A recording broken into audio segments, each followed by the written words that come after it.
Hari Om,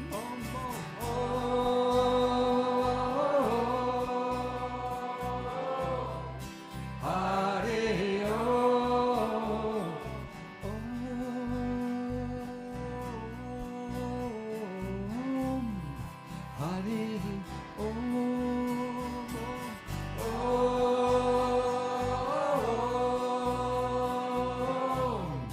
Hari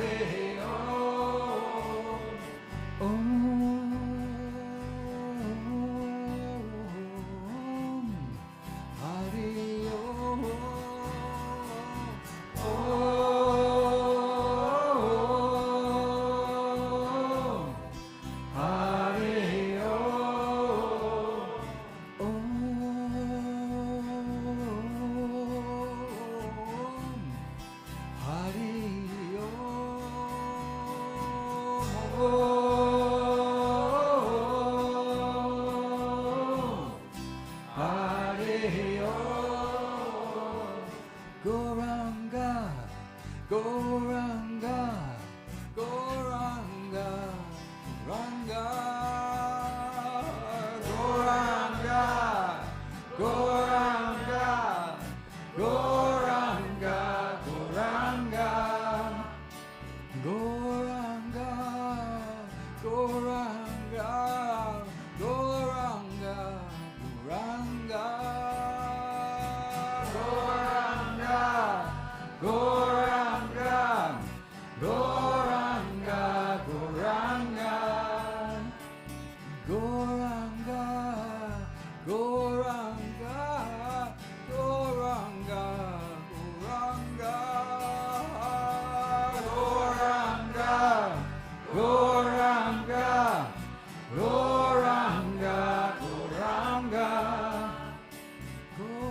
Goranga, Goranga, Goranga,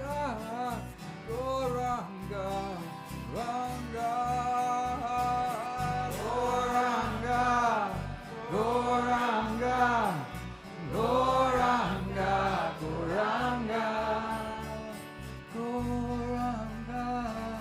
Goranga, Goranga.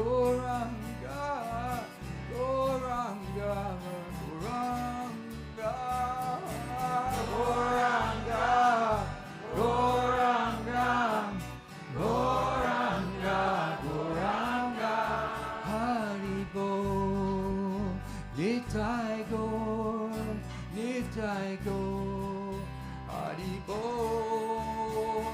Haribo, Nitai Gor, Nitai Gor, Haribo, Haribo.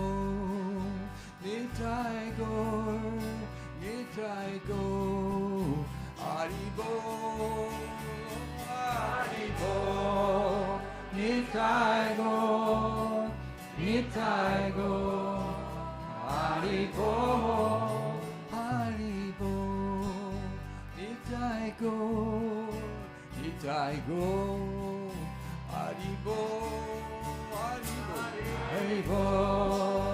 Nitai Gor, Nitai Gor, Haribo, Haribo, Nitai Gor, Nitai Gor, Haribo, Haribo, Haribo, Nitai Gor, Nitai Gor, Haribo, Haribo.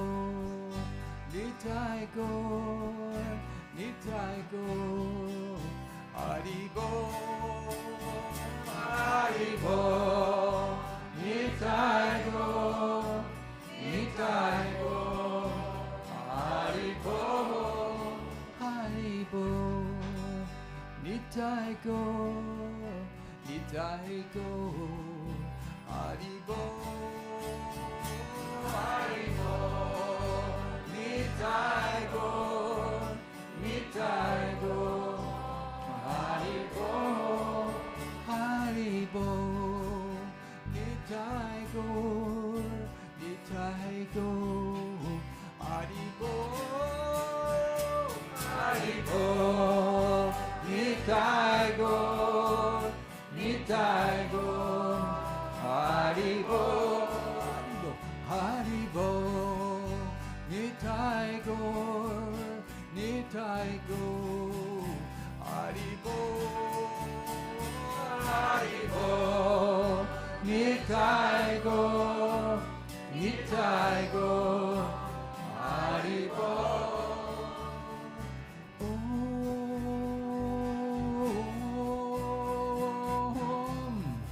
Hari Om,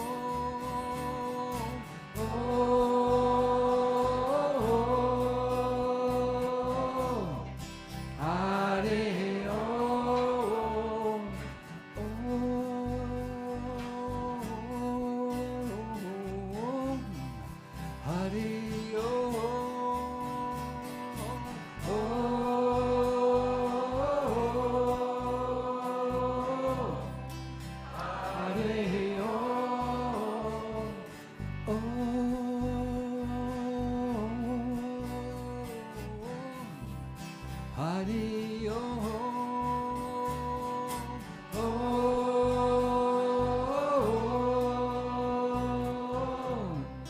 Hari